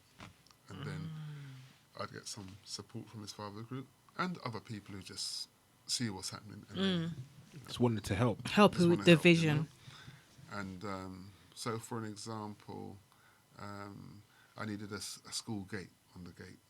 So I'd ask Kush, one of my brethren, say, yo, I need a school gate, costs 120 quid. Send the money down, they buy the gate, he sees the gate put on the school, he's happy. For the gate to be there, you need to put some, basically you need a wall for it to hang on to. Yes, right? yes. Which, again, talked to another guy, Sammy, and him just, whatever the money was, and then we put the wall up, you know. We needed a well at the time. One guy in the fathers group, Derek, I said, we need a well. He says, how much is it? I think it was about 300. He had £250 in his pocket. Let's take it up. Boom. Do the well. Instead of well, him happy. The picnic, them happy. So a lot of it's been that way. We do some fundraising events as well. Do you do some of those fundraising over here as well? So we do fundraising events. So maybe Carol Thompson, Janet Kay, and different Omar, Lou Sens, whoever, different people over the years will come and perform. Okay. And we used to book different venues, hotels and different venues to do the fundraising. And so that with a lot of other hard work just made it happen. So at first, with like, say, because think about it, you're from a Caribbean background, you're Jamaican, and then, you know, you've gone to Gambia, you like it, you got inspired to start Setting a school. up a whole new life compared to where your foundation started But from. even with, like, say, the language barrier, cultural barrier, how do you just say, oh, I'm starting a school? Because I don't think I can go to another country and then just be like, oh, I'm starting a school. Like, you're going to have to liaise with some people first, kind of thing. So who did you liaise with to then start to get the this? permission? And were they even on board at first? Yeah, well, in the area where I stay, Kaloli, I went to their local Alcalo, which is like a mayor, if you like, and explained that I wanted to start a school. His brother was a retired teacher, so his brother was the one who went around, campaigned to all the parents to say, look, there's a school going to be started. Well, at that time it was a class. There's going to be a class here for your children who can't afford to go to school. Because a lot of those children were selling mangoes on the street and selling mangoes to some people. They should not even be paedophiles, basically. They could go to see some tourists. They just run to these white tourists and say, yo, I got a mango for sale. Tourists have something else in mind. Yes. So I figured if I could get a school going, then these children don't have to be on the street. Road, yeah. could be. At least I spend some of them time learning how to, learning. So how far did those, before that class was going to be established, how far did the children have to go to school before, if they had the opportunity? Well, in that one, it wasn't too far. That was in town. So a lot of them came from local. It's different from the school we have now, which is in the country, where people's coming from far to get there. And they'd walk from far, really, because they can't afford transport.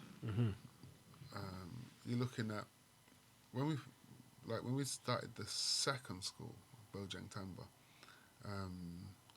there was a study done on the school, and I didn't realise until I saw the study that a lot of the children who we have didn't have parents. Wow.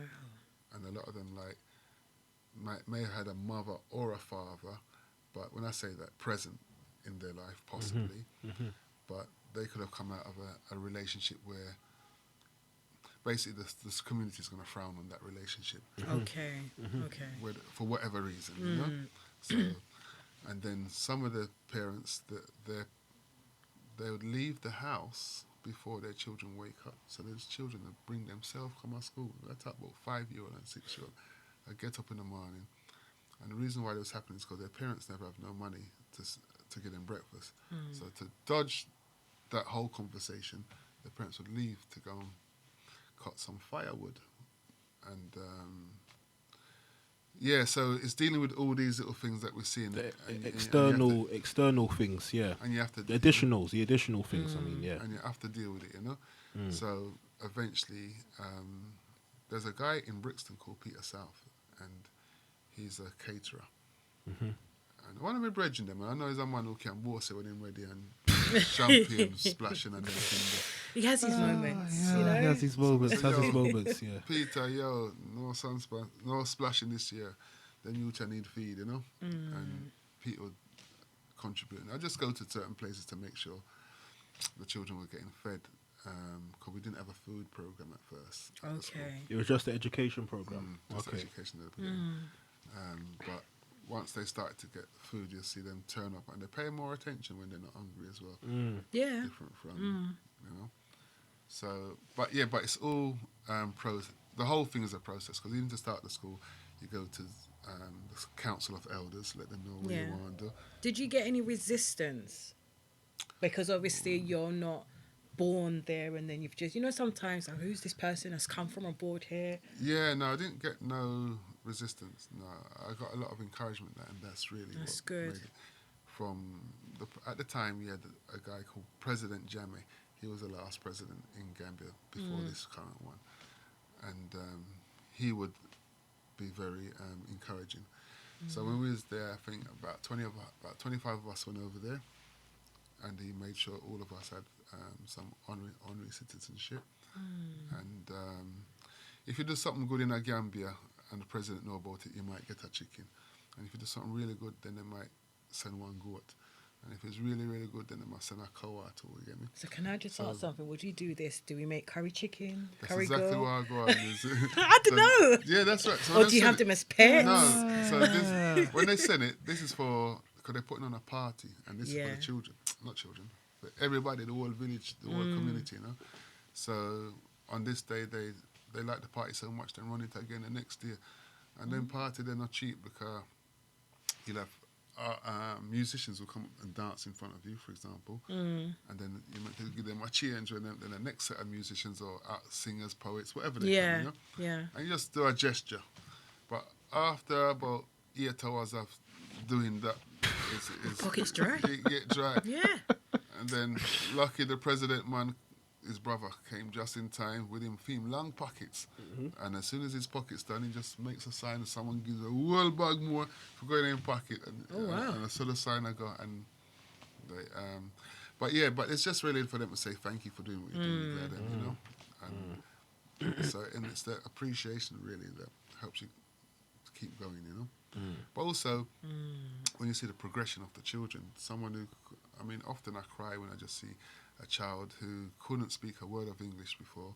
Now they're counting well, they're spelling well. I know, that just... They've left, gone to another... your heart. Yeah. Changes their life. And all of the children at my school, that's a lie, not all of them, say about 70% of them can go to now to the top school, one of the top schools in Gambia down the road, just because they've been to our school.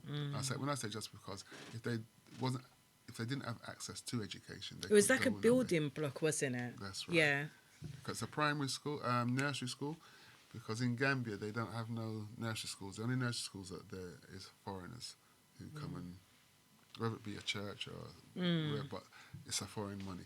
They don't invest in nursery school. So how do you go about employing or getting staff to come and teach in the schools? Are they from England, or do you have them from Gambia? They're from there. They come out of the Gambia school of, like they go college to learn how the Gambia schooling system, how to be a teacher.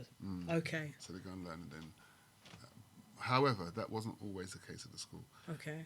We did have a time where there might be one qualified teacher and 2 assistants, and then they learn their training, and then they go off and get their teachers. Become qualified teachers. Qualified, but they learn the experience we've been at the school. So would you encourage, because over here, I know quite a lot of people who have qualified as teachers, especially like in the early years. I think that would be good that you've got the English qualification, which stands well everywhere. Let's go back and having an impact in our people's life. Give them a chance to go forward. Well, we have, over the years, we've had people who come over and do workshops. Yeah? But most of the people who leave here and say they'd like to have a job in Gambia, that's it. They don't want to have a job. And like I said, the difference in wages is a whole lot different. But so basically what I'm saying is if they left England where they're paying, I don't know, £2,000 a month or even £1,000 a month on a mortgage, for example, when they go to another country, they still have that £1,000 to pay the mortgage here, plus whatever expenses they'll incur there, you know? So really, I more would encourage people when they're thinking to go back to somewhere like Gambia to have a plan of either how they're getting money here to sustain them there, or B, how they're going to have an income there, you know? And it's up to you if you want to do something where you're really involved with it, hands-on every day, or if it's something like property where you're not hands-on whenever somebody, you know? So you can have a choice to what you want to, how do you like, you know, where you are and do. But yeah, it wasn't an easy road, but it wasn't hard either, really, to be honest with you. It's like there was one, I met this woman in Gambia, she was probably about 20, and I don't think she was working. However, she could manage to get hairstyle. Now, for you to get these Brazilian weaves and all them things, yeah. I don't know about that. I've got locks. Yeah, it would cost a girl there like something like £30 to get their head weave up. £30 at the time was what someone would get paid for a job for the month, like a policeman would get £30 a month. So, and How long ago was all of this? So this was about 6 years ago. So 6 years ago in Gambia, people, a police officer could get £30 per month as his take home. That's right. So A month. yeah. So I see these. So what's the convert in the lassie? Because the lassie is the Gambian currency. So that's like 3,000 Delassie.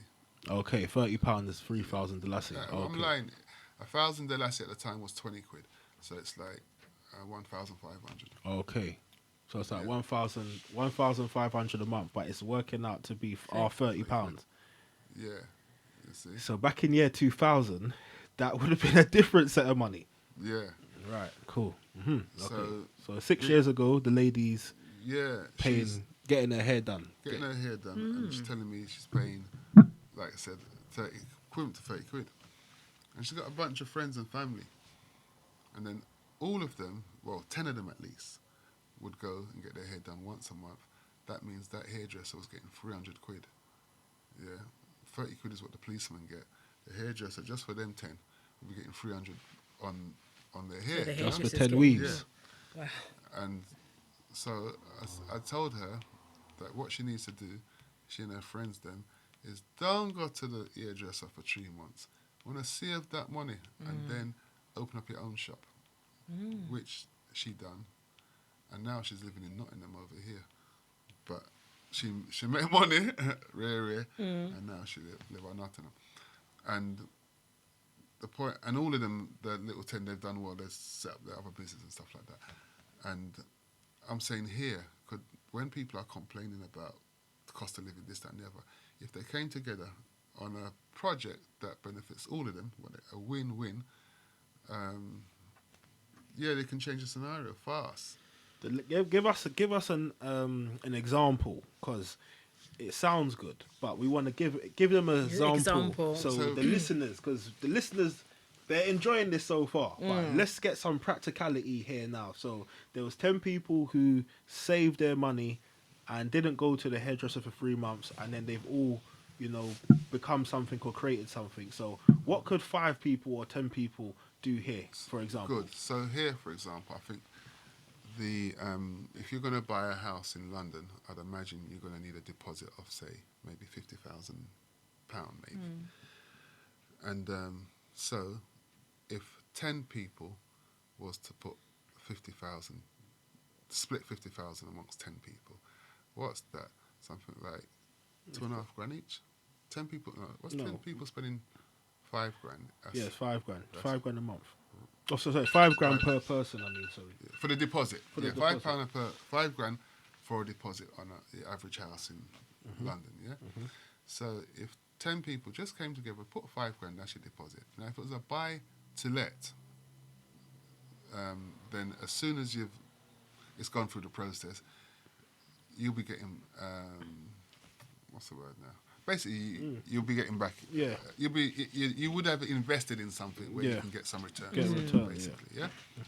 And the average person, really, if they needed to find £5,000 in England and they got a job in Mindanao, it won't be long before they can have £5 grand.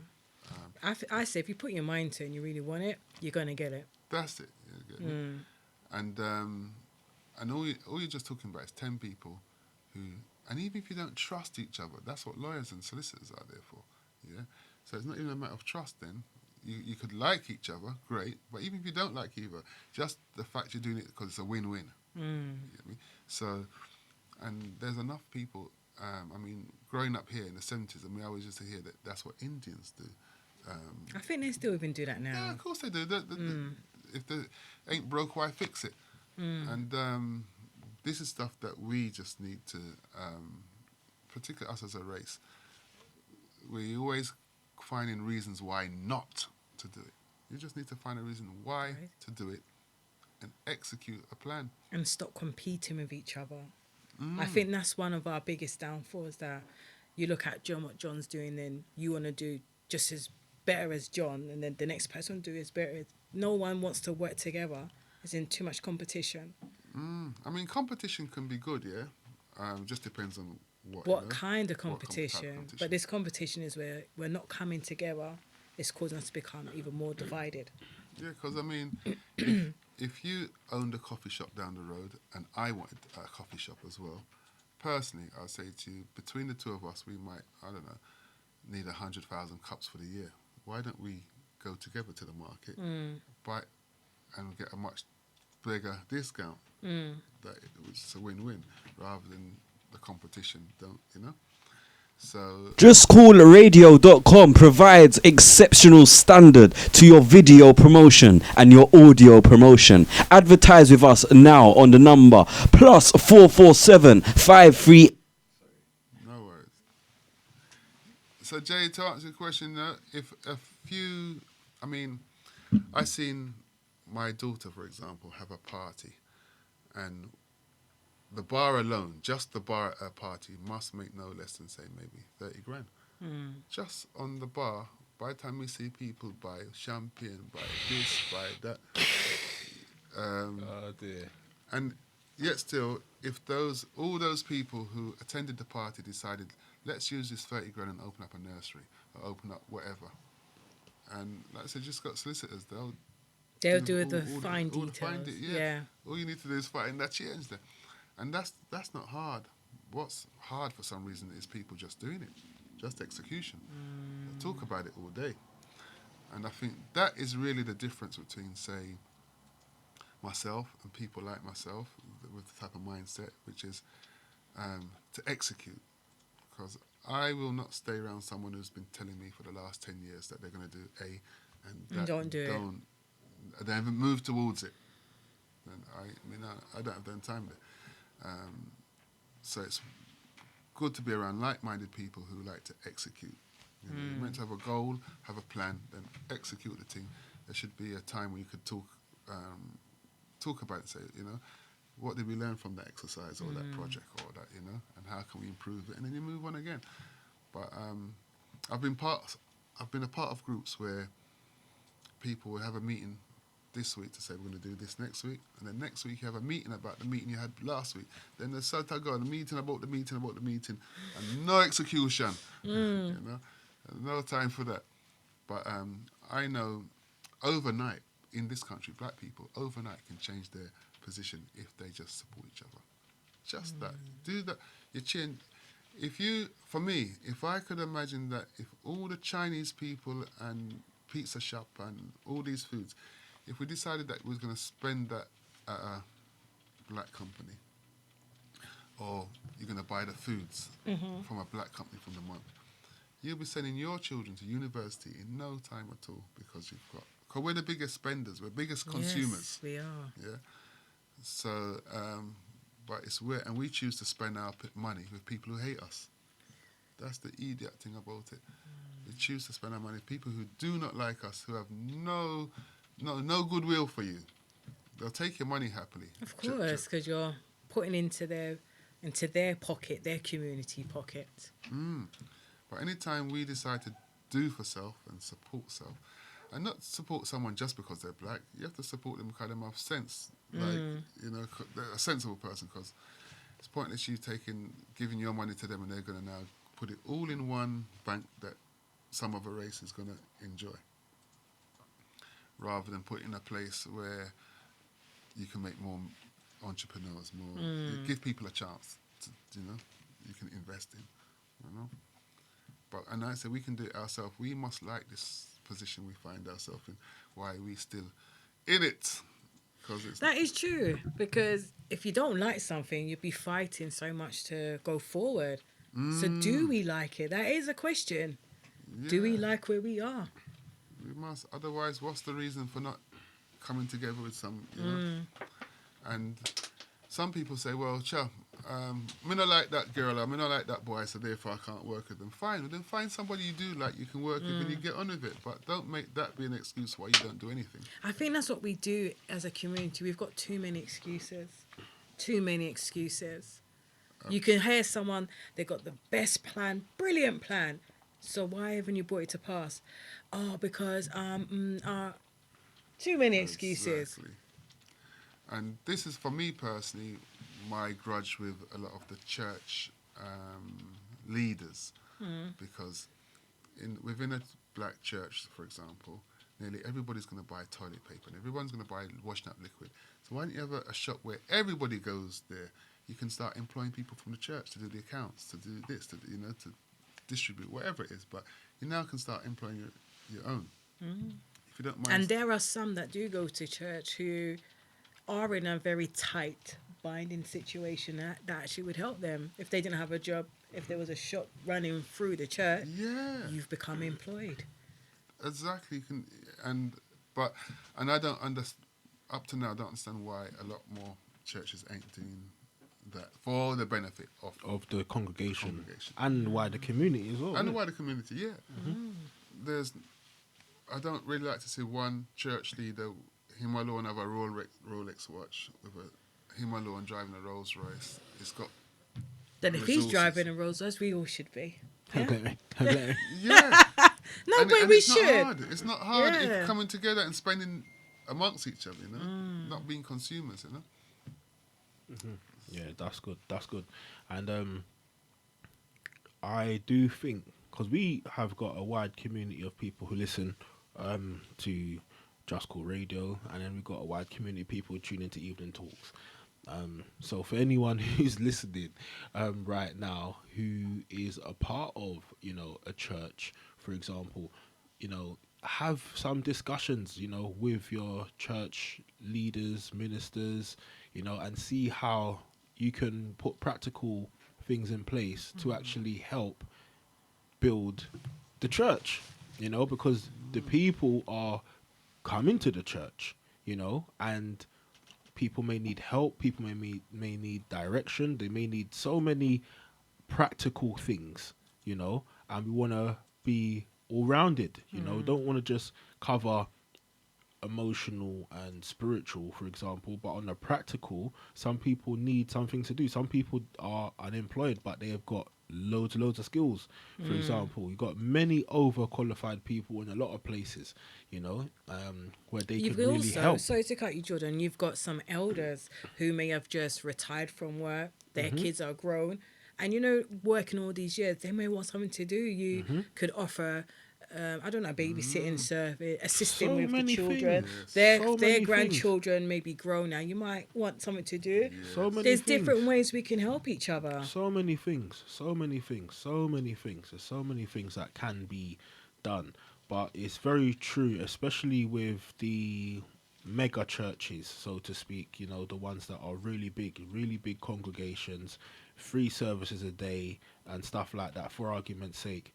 And then there's not much seen to be done to help the people who are going to the congregation, you know, and there should be, you know, things Actually, like we that. could get our listeners, if there is a church in our community or in other communities, Mm-hmm. and if they are doing that, phone in Yeah. and let us know so Let that us we know. can tell Yeah. the community about it then. Yeah, and what it is that they're doing. Yeah. Because these are things that are needed.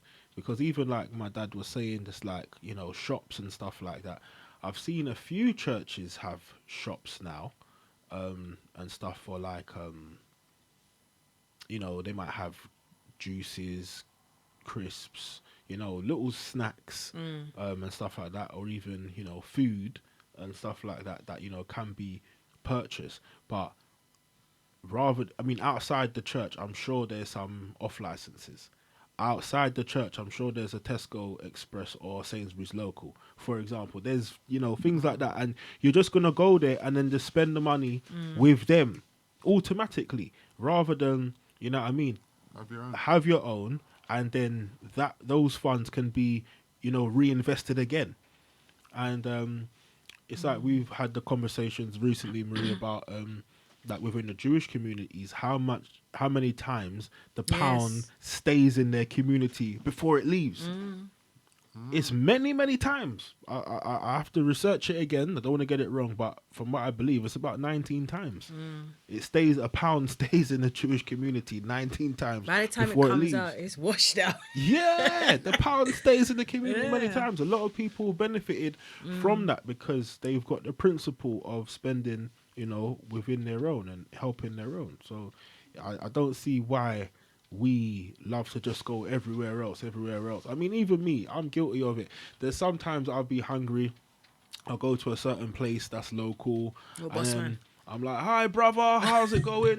That guy's not my brother. Yeah, that guy is not my brother. I'm not his brother. He is happy to...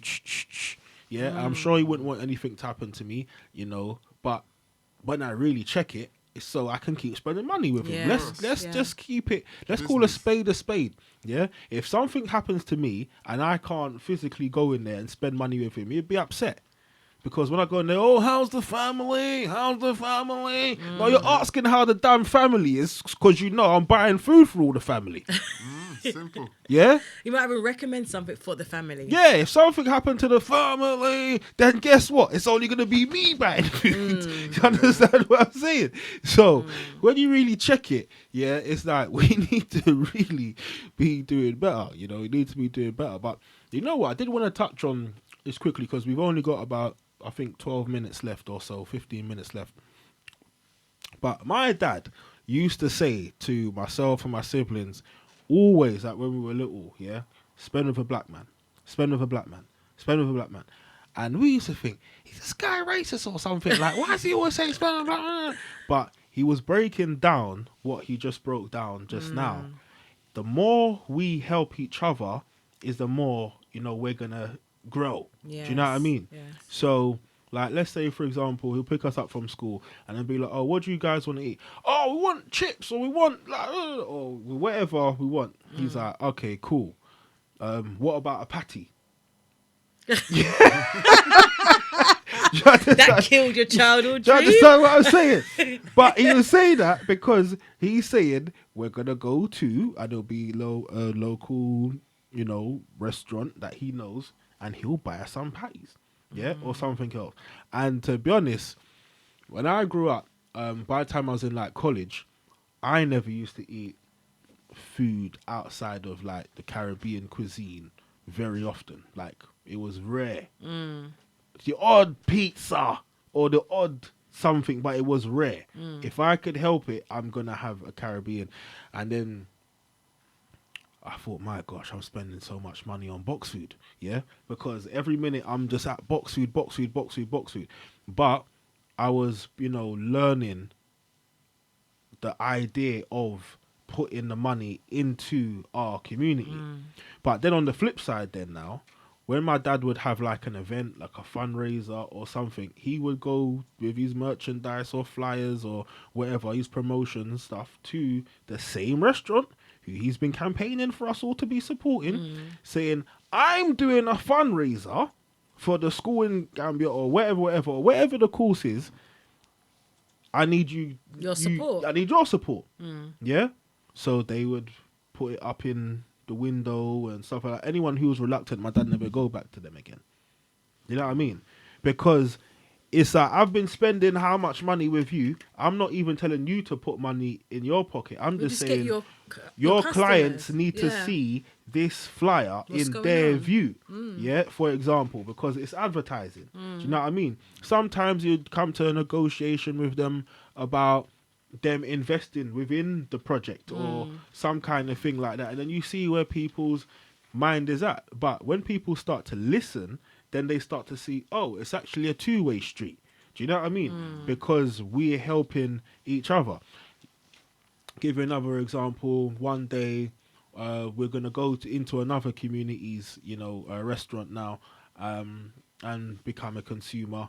I'm not saying there's anything wrong with it, on a one-way. But I'm just saying, when it's a religion, like where you're doing it before, like you're going to go to this place, you're going to go to that place and disregard spending the money with your own.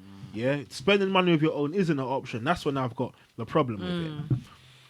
And then my dad will say, all right, let's do an experiment. And that's the other thing. He'd always give us these big words when we was kids. You know what I mean? So like, an experiment. We'll be like, why didn't you say a test? You know what I mean? But how many black people do you see when we go in there? Yeah? And then when we go in there, like... Sorry, not how many black people do you see in there. When we go into our community shop, how many non-black people do you see in there? Then that's when we started to look at it.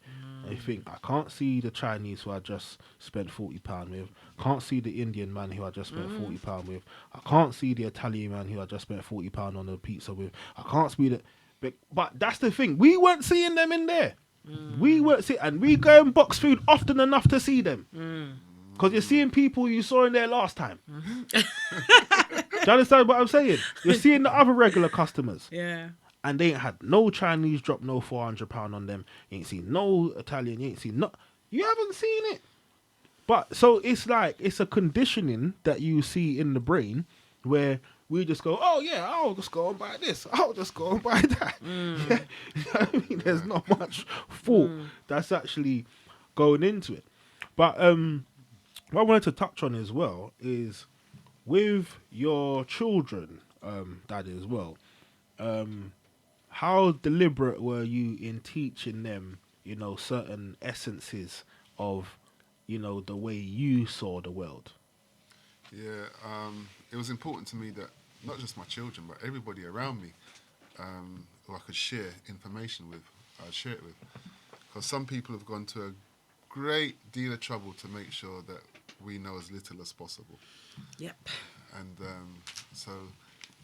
and particularly sharing it with children, because as teaching, whether it be you or teaching in school, but it's important that children know where I go on. And years later now, I'd meet ex-students who would say they're clued up and thanks for the little piece of information, basically, But yeah, it's important that expressing my children, if I know where I go on, I don't want no one telling me they see you down the Chinese shop morning, noon and night every day and you don't get a penny to one of the black brother them run things, you get me? No, because Black Dread, I run a record shop. How is his children going to go to university if he's not getting supported by it? You get me? And I'm just saying generally, Miss Mary, I sell coconut or whatever it is, you look at support. And make sure that somebody, because, in my mind as well was, if I go to, for example, Black Dread shop to spend money, for argument's sake, and my child goes out with Black Dread's daughter, at least chances are Black Adred Picnic educated in Ghana uni or something because we've supported, given an opportunity. You get me? So we're regardless of who the person is, you know, you have to give them some support. And at least, as Jay was saying earlier, I will not spend my money with someone who ain't spending it back. So if I go to an Indian man, I'm not business say I'm an Indian man, but if him know I say, Mr. Patel know I say, I spend money with him know I say, when me I keep a show for support some children in Africa, his money has to go there as well. Otherwise, peace and love may go on somewhere else. But True. it's not a one-way street. And unfortunately, I used to deliberately go around to where I see black women buy their hair to ask those Asians to support this, and they're not interested in none. You understand? They're too busy strangling. That's right. The Nana Tassim. Rather strangle you in any kind of way. Yeah. And it's interesting because a lot of the Indians I deliberately would go to were Muslim. And Gambia is a predominantly Muslim country. They're not fanatics. And You're quite liberal in Gambia. Very liberal. Yeah. And to see them people never have business, it wasn't their type of Muslim. I was just about to say that. Then it weren't gonna work. You know? Yeah, it's true. You have to go off what you get, and people are very frank these days. You know, people are very transparent. Like, they will smile and be fake with it, but you can feel do you know what I mean? You can feel that kind of thing, and Unspoken you know language, the that unspoken word that they're saying. they're not interested, you know, with what you're doing. You know what I mean? Some people will love it, and you'll feel the love, and you'll also feel the hate. You know what I mean, or the disregard, or wherever it is. But as we haven't really been able to get into the media side of things today, we're definitely gonna have to have you back to really unpack that one, because that's, you know, we haven't spoke about Patrick Augustus the author, you know, so we'll speak about, you know, that, and Patrick Augustus in the media, you know, on a second occasion. But if we're talking about perception, you know, and feeling when you're meeting people and stuff, or maybe not upon when you first met them. Well, actually, no. When you first met them, we want some examples, and also how people you've known over time could have possibly changed. Because the reason why I'm saying that is because we want to, again, tap into the essence of your mindset here to know what has kept you going despite the fact that some people aren't really happy for you. Some people aren't happy to see how you've done certain things, because And you've strived. they might be like, I was going to do that or whatever. But you see me, I don't mind if I was going to do that and they were going to do that if we can work together, or they're respectful, or... But I don't think a lot saying? would be seeing it from that perspective. Nah. Because you'll find that some people give you a certain... They're displaying it. They can't even hide. You know what I mean? What it is. So, has there been any haters, basically? I have to thank them, to tell you the truth. Me, Hey, Larry. I thank them because they've inspired me. Yeah, and worse if they went as far to say, you can't do that. Then that's inspired me. It's a whole heap of inspiration, a whole heap of motivation. Yeah. So give thanks. Yeah. I won't. There's no need to throw emotion in the program. Okay, it really doesn't matter what someone thinks, you know. Yeah. But what I do find is that eventually, with some of them, they'll come back and tell me that that's how they felt, and I end up motivating them. Yeah. This, and sometimes I remember one girl I know. She used to work in one shop in Brixton. Cut long story short, she said to me, there was a salesman that came every day for 1 year to hear the same thing. No, we're not interested. Get lost, we're not interested. But after 1 year, the man had to give him the contract, and I think they was doing some kind of machines. What do I call it? When you make your own stamps. The franking machine. Yeah. Yeah. So this guy was selling franking machine. So I'm saying that persistence is very, very important. Because even when you might doubt yourself, you still got to be persistent and keep doing what you know. I'm determined that Yeah. I can do this. Determined. But you got to be your own cheerleader first, isn't it? Yeah. Yeah. And I find today with a lot of particularly young children, they don't seem to have a drive. They're not highly motivated to go and do what them said they want to do. There's some are, and that's how they are, and they're doing their thing. But I find there's too much with talk. They're in love with the idea of doing something, but the execution. I think that's where they need a bit more support to know how to really get it out there, the execution part. Yeah. Yeah. They say it's like having a dead battery, it just needs a jump start. Good, but the jump start. Just set them off. Yeah. Yeah. And with most people, the beginning is the problem, starting. But once- Definitely. Yeah. But once you get that starting mode, you're good to go. And you got a motion. And it's important to keep a movement. If once you start, whatever it is, and there's motion, movement, don't make it stop. If it's stopping, you have to now kick it back up again. It's long, crucial in the mind as well, you know? This is great. We got to wrap up soon in the next couple minutes. But we just wanted to ask, are there any questions?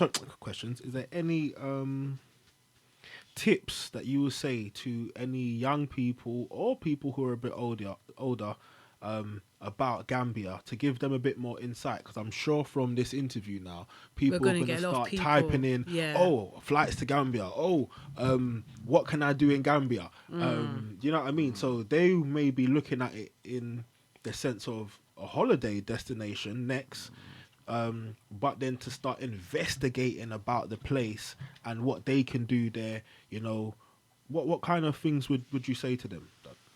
Well, first thing I'll say that if you're bad mind, stay in England. The bad are gone away. That puts you in your place, bad mind people. Yeah, because there's too much of them that's heard the vibes while one and they get through and can be making bad names for people in the, from the diaspora, if you like, you know. But as a tip, my main thing is that if you start something, you know, after you've done your feasibility plans and you see if you're going to do something, execute. It's really important to do the execution. And also not to throw too much emotion in the program in terms of sometimes two people get together and over some little silly, trivial, emotional thing, it's taking them off what they really should be on and their main prize, you know.